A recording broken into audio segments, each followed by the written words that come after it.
Hello, my friends, and welcome back to the Human Soul with Dr. Regina Johnson. Today, I would like to begin with a simple question. Have you ever been in a crowded room, a family gathering, at church, at work, or even sitting beside someone you deeply love, and they still felt completely alone? If your answer is yes, I want you to know something very important. You are not strange, and you are certainly not the only one.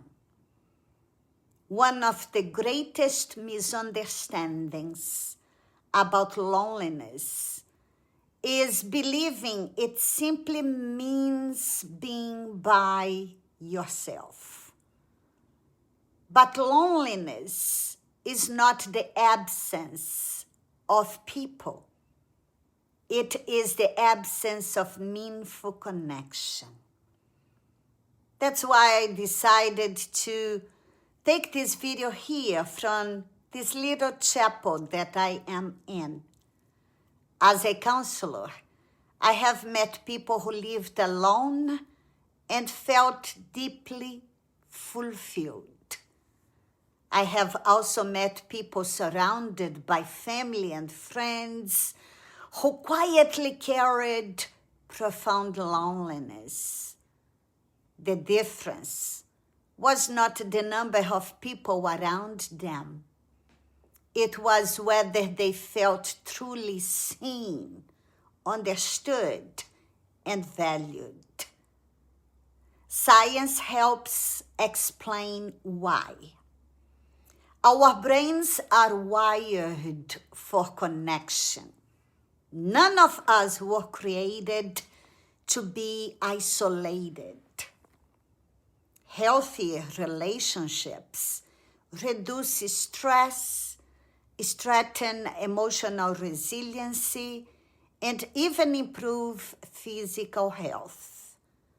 When we experience genuine connection, our brains release chemicals that help us feel safe, calm, and emotionally supported.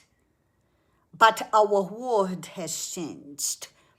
We live in a society deeply disconnected, full of machines and technologies creating distraction. We can send hundreds of messages each day. It is totally distracting. We can scroll through endless social media posts, attend meetings. Yeah, we can answer many emails, and they still go to bed feeling totally invisible. Technology has made communication much easier. None of us can deny it. Yet, communication is not always the same as connection. Connection happens when someone knows about yourself, your story. When someone listens without trying to fix you. When you don't have to pretend everything is okay. As a chaplain, I have often sat with people during some of the most vulnerable moments of their lives. Many didn't ask for answers. They didn't need me to be doing a lecture to them. They simply needed someone willing to stay present. As a chaplain, we do something that I consider treasure. We call the ministry of presence. We just simply have the gift to be there. Sometimes the greatest gift we can offer another human being is our presence, not our advice, not our opinions, our presence. The Bible reminds us from the very beginning, God said, it is not good for man to be alone. That statement is not about marriage. It's about human need for relationships. We were created for community. And yes, I'm going to be saying this to you 100 times because isolation is dangerous. And I want to do everything in my power to challenge you to have a community. We were created to love and to be loved. Loneliness doesn't mean you have failed. Sometimes it simply means your heart is longing for authentic connection. If you have been feeling lonely lately, I would like to offer you a few gentle invitations. First, don't confuse independency with isolation. Being strong doesn't mean carrying every burden by yourself. Second, be willing to reach out. Come on, get your phone. Call that person that you have not spoken with in a long time. Sometimes we are waiting for someone else to make the first move while they are waiting for the same thing. A simple phone call. Hello. A message. An invitation for coffee. Thanks God for his Starbucks. Yeah, invite someone to go out with you, to have some coffee. Yeah, it can become the beginning of a meaningful friendship. Third, become the kind of person who truly listens. People remember those who make them feel heard.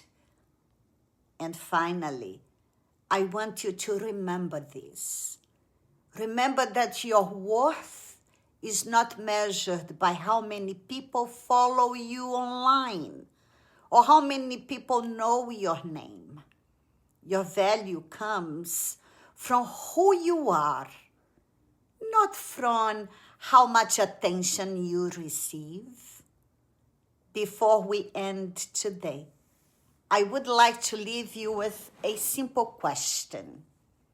Who is in your life truly, who are the people in your life who really knows who you are, the real you? And if no one comes to your mind, what small steps could you take this week to begin building a deeper connection? Healing often begins with one honest conversation. Yeah, honest conversation. Even if it is with God, it's time for you to have an honest conversation. Thank you for spending this time with me. If today's message encouraged you, please subscribe and join our growing community. Together, we will continue exploring psychology, faith, resiliency, relationships, and the journey of becoming emotionally and spiritually healthy. Until next time, take care of your mind, protect your heart, and nurture your soul, because no one was created to walk through life alone. God bless you, my friends, and I will see you in the next video.